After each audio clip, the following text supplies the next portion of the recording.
Okay, welcome back for another Mortal Realms magazine review. This week we are taking a look at issue 3 of the Mortal Realms magazine, and with this issue we get a pot of Stirland mud and a Citadel texture tool. I'm not quite sure the price of this as saying this right now, however by the time we come to the end of the video I would have looked it up and you'll see that in the pricing, so not entirely sure what the saving is, but to be honest I can't see this being too pricey, so we may be at a little bit of a loss for this, especially if you don't care for the tool. You can pretty much make do with any old paintbrush to apply this stuff, but this, you know, this is definitely some good stuff. So that's those. Now for the magazine we get obviously the Stirland mud and texture tool. We get to look at Mannfred, Mortarch of Night, and we get some more cool rules on battle rounds. So first of all we've got Forces of Order Part 2. So in the eternal battle, the Forces of Order will always stand against the darkness of chaos. They are a shield wall protecting civilization against madness and misrule. So the Forces of Order, we've got the Stormcast Eternals, we've got the Seraphon, which are creatures of order and light. The Seraphon are natural enemies of chaos.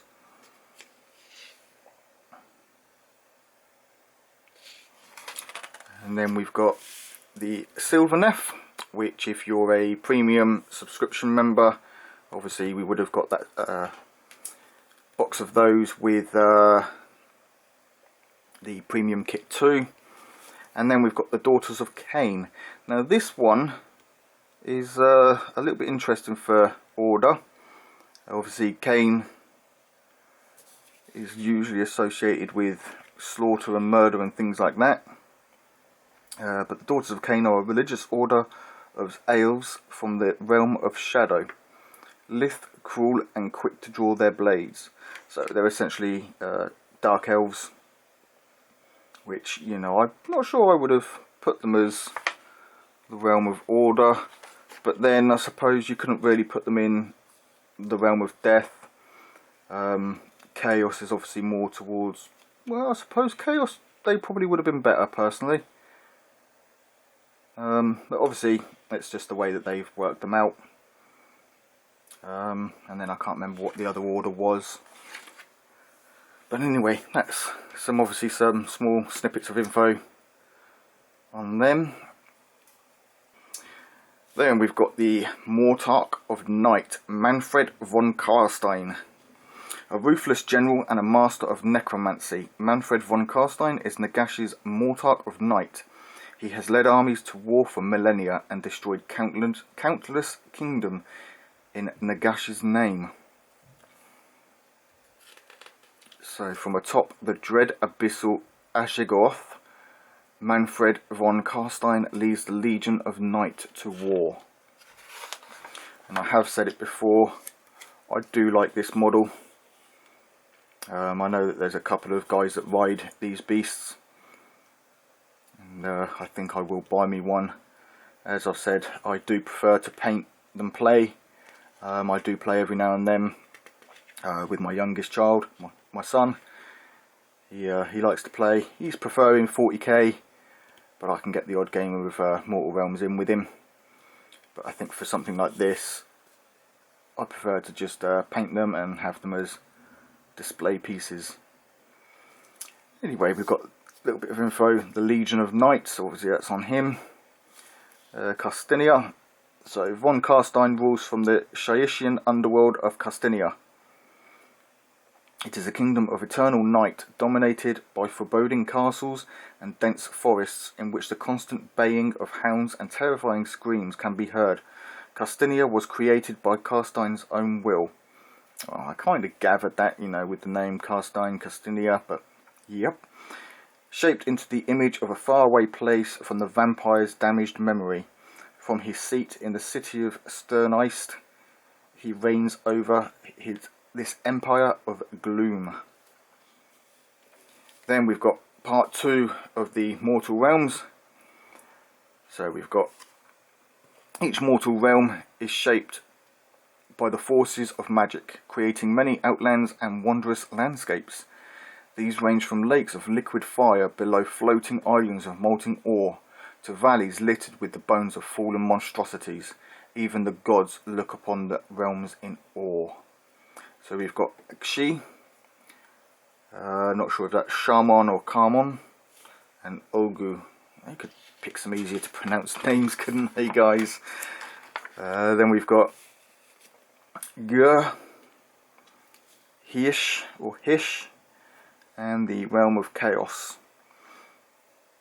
So the home of the dark gods is not a mortal realm, but a vile and terrifying reality that mirrors mortal emotion. It is linked to the realms by corrupted realm gates, and it can invade reality wherever chaos is strong. So we've got the realms, Dance of Death. So a little bit on the Daughters of Cain despise no foe more than Slaanesh. In the gloomy wilderness of Ulgu, a warband of these murderous elves hunts down a pack of the Dark Prince's demonic followers. See, now the funny thing is, the Daughters of Cain remind me very much of something that would follow Slaanesh. You know, they're pale skinned, they got that bit more Slaanesh-y, let's just say erotic-y type look to them. So yeah, it's a little bit surprising on that, but obviously they don't want to be that evil. So witch elves leap into the fray, cutting down snarling demonettes with precise strikes, each blow intended to spill as much blood from the foe as possible.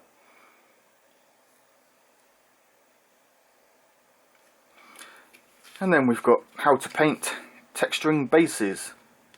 So here they are showing the skulls, as I mentioned in the last issue, that they should do maybe a little bit of a thing on how to, some ideas on basing these with the skulls, and it seems that I was just jumping the gun a little bit, and that they've already done something similar.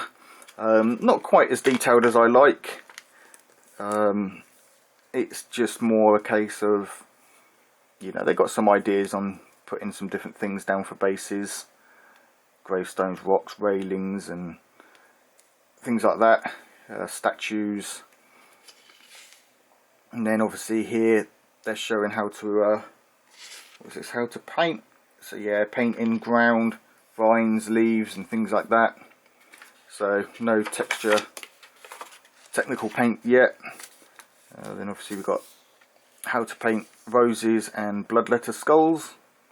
So they show you the skulls belong to bloodletters, demons of Khorne, and you will need to paint painted red if you choose to use any. Well, I don't have to, I can paint them in whatever colour I like, but you know, red is probably a good colour for them. Anyway, then we've got obviously Agrax Earthshade, Nuln Oil to finish it up, and then going in with Stirland Mud and our texture tool, and using the texture tool to spread it. Now with the texture tool, it does say on here medium.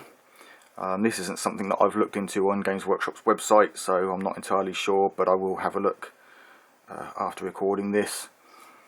It's got medium here, so I'm wondering if they do a large one for larger bases. If not too sure why they stuck the M there.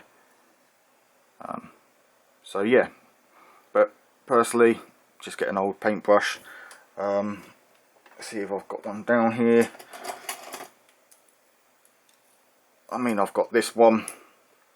This is a Filbert, so it's got a slightly rounded top.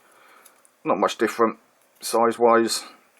Obviously this one's in good condition, but with the Stirland Mud, as long as you rinse it properly, it's going to be no different than using paint. As far as I know, there's no glue type material in this. I may be wrong, but as far as I can tell, it's pretty much paint with some sort of grit in there.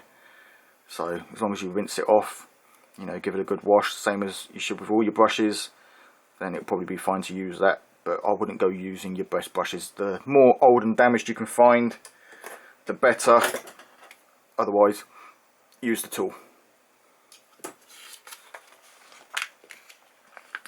Then we've got our core rules. So how to choose a general. Triumphs.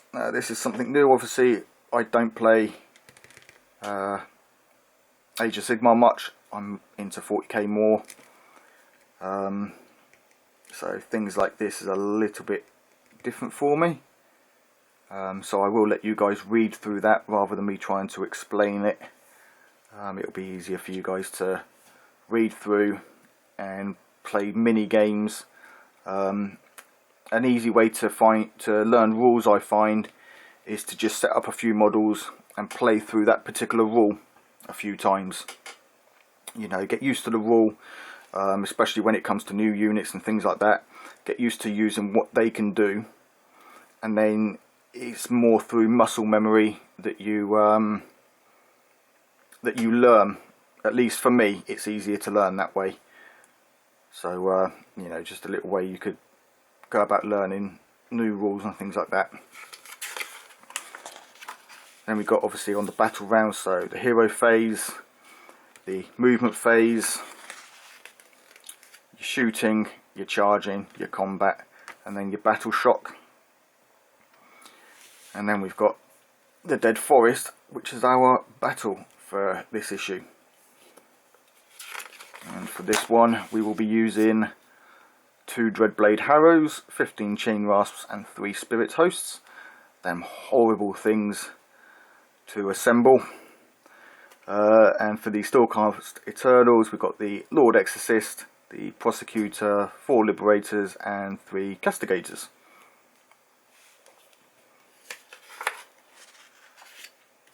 And then I did forget that we got this one.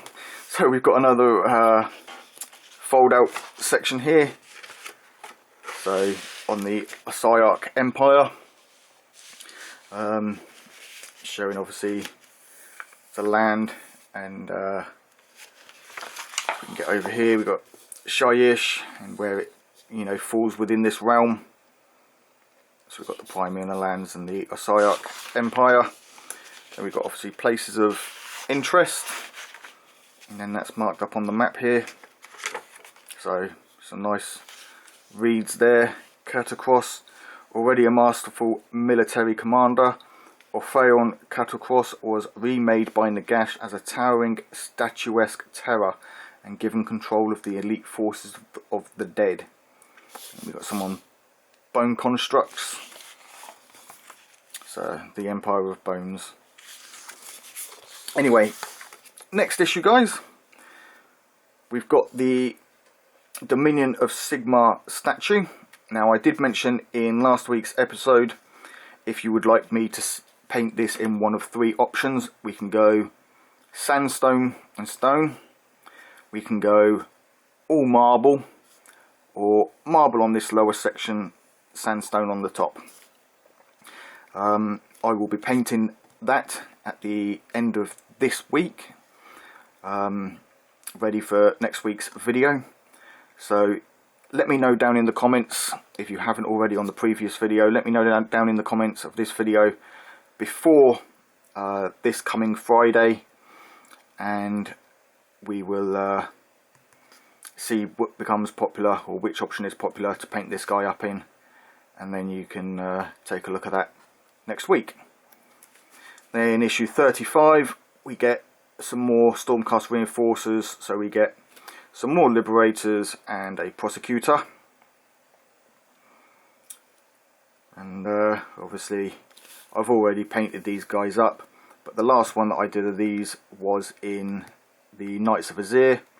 So with this guy, I will be doing him in the Celestial Vindicators colours, so do be sure to check that out. Anyway, that brings us to the end of this episode, guys. Thanks a lot for joining me. Hit that like button if you liked the video. Hit that subscription button to subscribe. It does help, and it is much appreciated that you guys enjoy these videos and like to follow me and like to see more videos. once hitting that subscription button, ding that little bell to get those notifications on when new videos are uploaded.